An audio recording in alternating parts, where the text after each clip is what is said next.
بسم اللہ الرحمن الرحیم۔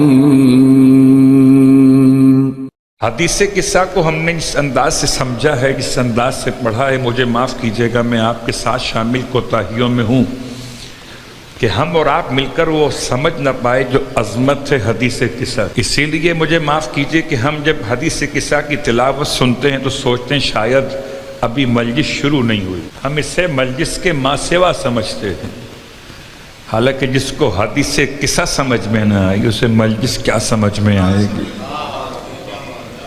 یہ بات یاد رکھیے، اس حدیث کا نام حدیث قصہ کیوں ہے؟ اصلاً یہ لفظ نکلا ہے اصحاب قصہ سے۔ اصحاب قصہ کی خبر کو حدیث قصہ کہتے ہیں، اور اصحاب قصہ کا مطلب پنجتن پاک علیہم الصلاۃ والسلام کی طہارت کا اعلان۔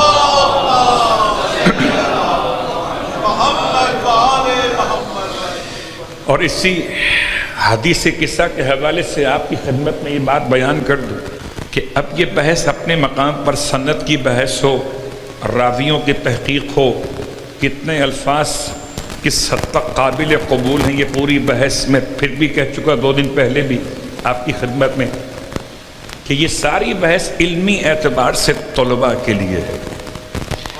جس کو سیدہ سے توسل کرنا ہو، حدیث قصہ کی سند سمجھ میں آئے نہ آئے، فضیلت سمجھ میں آئے تو توسل کر، ورنہ فقہی اعتبار سے اس کا نام ہے رجائے مطلوبیت۔ صلوات پڑھے محمد اور آلہ۔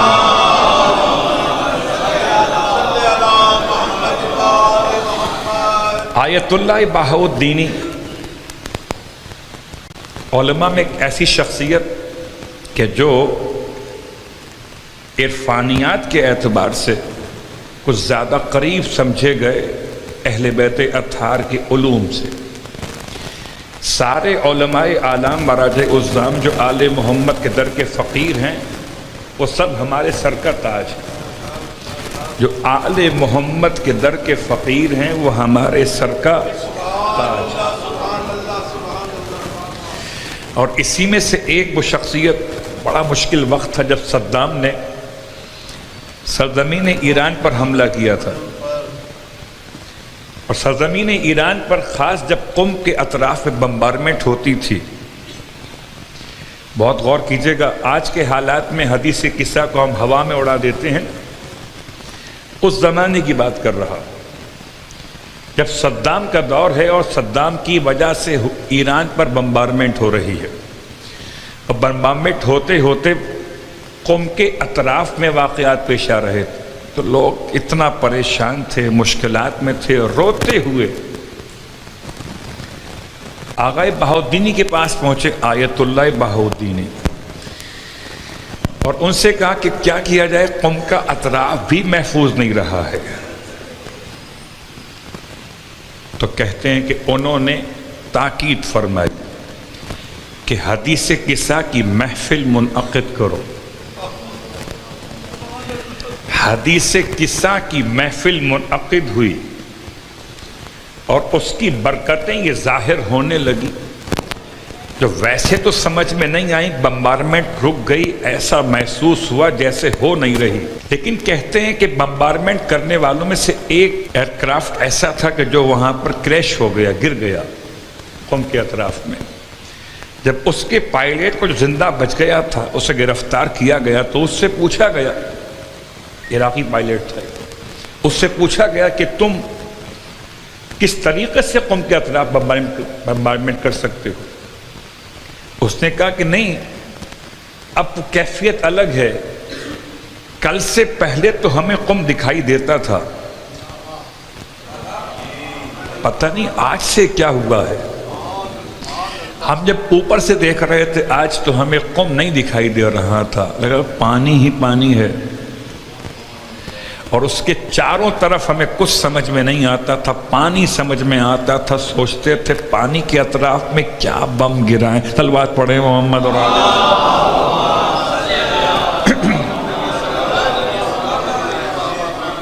تو دیکھیے بات یہ ہے کہ میرا اور آپ کا عقیدہ کیا کہتا ہے، میرا اور آپ کا وسیلہ کیا سمجھاتا ہے۔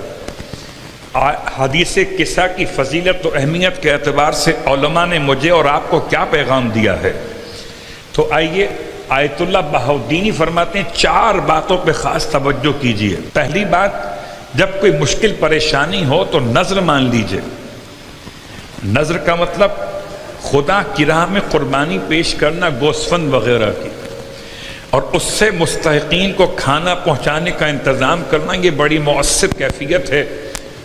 اللہ اکبر، قربانی پیش کر کے انسان کہاں سے کہاں پہنچ جاتا ہے۔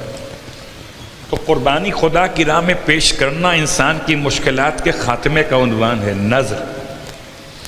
دوسرا کام، کیا تمہیں چاہیے کہ صدقہ و خیرات الگ سے کرو؟ نظر الگ ہے، صدقہ و خیرات الگ ہے۔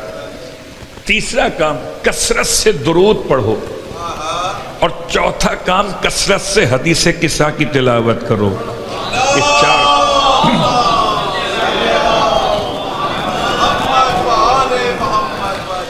یہ 4 کام۔ جب بات 4 کی آئی تو 2 باتیں آپ کی خدمت میں اور بیان کر کے اپنے عنوان پر واپس لوٹ آتا ہوں۔ حدیث قصہ کے حوالے سے بہت سارے واقعات ہیں۔ کہتے ہیں خانم موسوی، خاتون ایران کی گزری، کہتی ہیں خدا نے صاحب اولاد نہیں کیا تھا، دن بڑے گزر گئے شادی کو، بہت پریشان تھی۔ کہتی ہیں کہ اتفاق سے ایک تقریب میں کسی گھر میں شرکت کا موقع ملا جہاں قرآن خوانی اور حدیث قصہ کی تلاوت کا پروگرام تھا۔ وہاں پہنچ کر حدیث قصہ کی معنویت میں ایسا کھو گئیں کہ اندر سے دل نے کہا کہ اگر یہ ذکر آل محمد میرے گھر میں بھی ہو جائے۔ ہمارا مسئلہ کیا ہے کہ ہمیں تو ترجمہ آتا نہیں ہے، اور مولوی صاحب عربی چھوڑتے نہیں، صلوات پڑھیں محمد اور آل محمد۔ بسا اوقات تو یہ ہو جاتا ہے نا کہ درود کہاں پڑھنا تھا اور ہم نے کہاں پڑھ دیا۔ درود کے مقامات گرچہ اپنے طور پر اختیار کیے گئے ہیں، ورنہ انسان جہاں چاہے درود پڑھ سکتا ہے۔ پوری حدیث قصہ میں کوئی اسٹاپ نہیں بنائے گئے کہ یہاں رکو گے تو درود پڑھو گے، جہاں چاہو درود پڑھ سکتے ہو۔